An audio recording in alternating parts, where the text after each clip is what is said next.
بسم اللہ الرحمن الرحیم۔ السلام علیکم۔ جنید جمشید ایک لیکچر میں بتا رہے تھے کہ انہوں نے انگلینڈ میں ایک معروف برانڈ کا سویٹر خریدا۔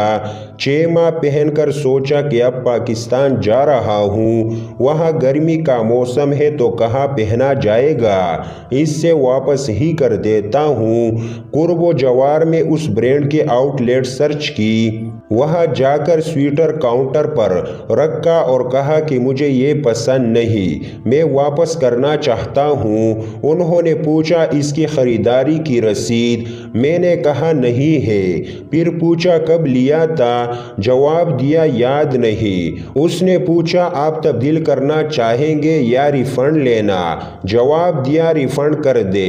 اس نے کہا ٹھیک ہے کوئی مسئلہ نہیں۔ 50 پاؤنڈ کا خریدا تھا اور اب 6 ماہ بعد 50 پاؤنڈ واپس مل گئے۔ میں نے جیب میں ڈالے اور دل ہی دل میں خوش ہو رہا تھا کہ صحیح بے وقوف بنایا ہے ان انگریزوں کو۔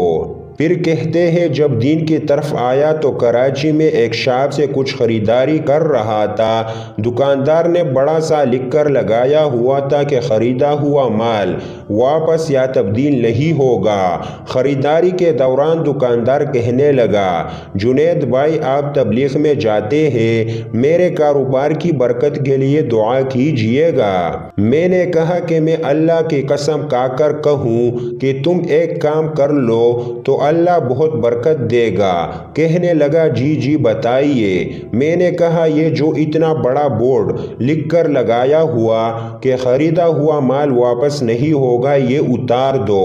کہنے لگا نہیں جی یہ تو نہیں اتارا سکتا، اس طرح تو ہمارا کاروبار نہیں چلے گا۔ جنید جمشید نے دونوں سفر یوز کا تقابل کرتے ہوئے کہا کہ جو کھلے دل سے فروخت کر وہ چیزیں واپس لیتے ہیں ان کے سٹور جا کر دیکھے کتنے وسیع و عریض ہے اور وہاں کتنا رش ہے، اور یہاں جنہوں نے یہ لکھا ہوا ہے ان کی دکانیں دیکھ لے کتنی چھوٹی اور کاروبار کتنا محدود ہے۔ رزق اللہ دیتا ہے کوئی کسٹمر نہیں، اور اللہ نیت کو دیکھتا ہے اور پھر اس کے مطابق نوازتا ہے۔